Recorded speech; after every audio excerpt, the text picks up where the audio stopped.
रामेश्वरम आस्था, मर्यादा और समुद्र का महासंगम। भारत के दक्षिणी छोर पर बसा रामेश्वरम केवल एक द्वीप या पर्यटन स्थल नहीं है, बल्कि यह सनातन संस्कृति, अगाध आस्था और प्रभु श्री राम के जीवन के सबसे महत्वपूर्ण पड़ावों की जीवंत कहानी है। मन्नार की खाड़ी में बसा यह पावन धाम हिंदुओं के चारों मुख्य धामों में से एक है।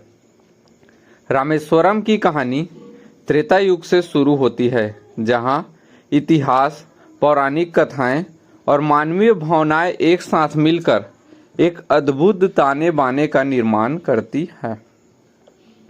माता सीता की खोज और लंका पर चढ़ाई। रामेश्वरम की कहानी की शुरुआत मर्यादा पुरुषोत्तम भगवान श्री राम के जीवन के सबसे कठिन समय से होता है। जब लंकापति रावण ने माता सीता का हरण कर लिया, तब श्री राम और लक्ष्मण उनकी खोज में दक्षिण की ओर आगे बढ़े।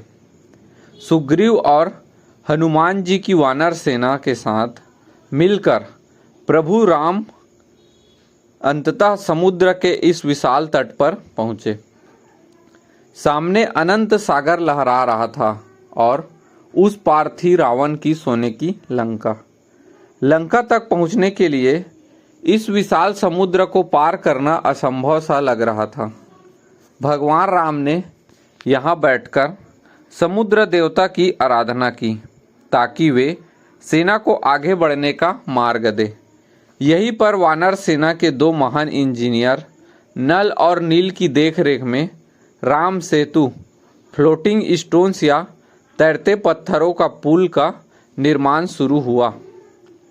हर पत्थर पर श्री राम लिखकर उसे समुद्र में डाला गया और देखते ही देखते समुद्र पर एक अद्भुत सेतु बनकर तैयार हो गया, जिससे पूरी सेना लंका पहुंच सकी। रामेश्वरम ज्योतिर्लिंग की स्थापना की पौराणिक कथा। लंका में एक भयंकर युद्ध हुआ। भगवान राम ने रावण का वध किया, माता सीता को मुक्त कराया और विभीषण को लंका का राजा बनाया। लेकिन इस महान विजय के बाद भी एक धार्मिक संकट शेष था।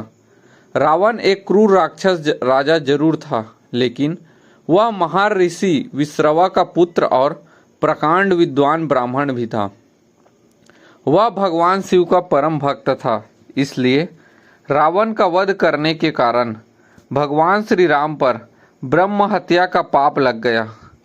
इस पाप के निवारण और आत्मशुद्धि के लिए ऋषियों ने श्री राम को भगवान शिव की आराधना करने की सलाह दी। प्रभु राम ने समुद्र तट के इसी स्थान पर एक विशाल यज्ञ और शिवलिंग की स्थापना का निश्चय किया। दो शिवलिंगों की अनूठी कहानी। शिवलिंग की स्थापना के लिए एक शुभ मुहूर्त तय किया गया। भगवान राम ने हनुमान जी को कैलाश पर्वत भेजा, ताकि वे साक्षात महादेव के निवास स्थान से एक पवित्र शिवलिंग लेकर आए। हनुमान जी तीव्र गति से कैलाश की ओर उड़ चले, लेकिन कैलाश पहुंचने और शिवलिंग ढूंढने में हनुमान जी को उम्मीद से अधिक समय लग गया। इधर स्थापना का शुभ मुहूर्त बीता जा रहा था। यदि मुहूर्त निकल जाता तो पूजा निष्फल हो जाता। संकट की इस घड़ी में माता सीता ने अपनी सूझबूझ का परिचय दिया। उन्होंने समुद्र तट की बालू को अपने हाथ में समेटा और एक सुंदर शिवलिंग का निर्माण किया। ठीक मुहूर्त के समय भगवान राम ने इसी रेत की शिवलिंग की स्थापना की और विधि विधान से पूजा संपन्न की। इस शिवलिंग को रामलिंगम कहा गया। जब हनुमान जी कैलाश से शिवलिंग लेकर वापस लौटे, तो पूजा को संपन्न देखकर वे अत्यंत निराश और दुखी हो गए। वे सोचने लगे कि प्रभु ने उनकी प्रतीक्षा क्यों नहीं की। अंतर्यामी श्री राम हनुमान जी की इस पीड़ा को समझ गए। हनुमान जी को सांत्वना देने के लिए भगवान श्री राम ने कहा, हे हनुमान, तुम उदास मत हो। तुम्हारे द्वार लाए गए इस शिवलिंग को यही स्थापित किया जाएगा, लेकिन मेरी एक शर्त है। तुम इस रेत के शिवलिंग को यहाँ से हटा दो और अपने शिवलिंग को रख दो। हनुमान जी ने अपनी पूरी शक्ति लगा दी। उन्होंने अपनी पूंछ से रेत के शिवलिंग को उखाड़ने का प्रयास किया, लेकिन वे उसे हिला तक नहीं सके। अंततः उन्हें अपनी भूल और प्रभु की माया का एहसास हुआ। हनुमान जी द्वारा लाए गए शिवलिंग को भी वही पास में स्थापित किया गया, जिसे विश्वलिंगम कहा जाता है। भगवान राम ने वरदान दिया कि जो भी भक्त रामेश्वरम आएगा वह पहले हनुमान जी द्वारा लाए गए विश्वलिंगम की पूजा करेगा और उसके बाद ही रामलिंगम के दर्शन करेगा। आज भी यह परंपरा वैसी ही चली आ रही है। आधुनिक रामेश्वरम और आस्था का स्वरूप। समय बदला, युग बदले, लेकिन रामेश्वरम का महत्व आज भी वैसा ही अक्षुण्ण है। आज यहाँ बना रामनाथ स्वामी मंदिर स्थापत्य कला का एक बेजोड़ नमूना है।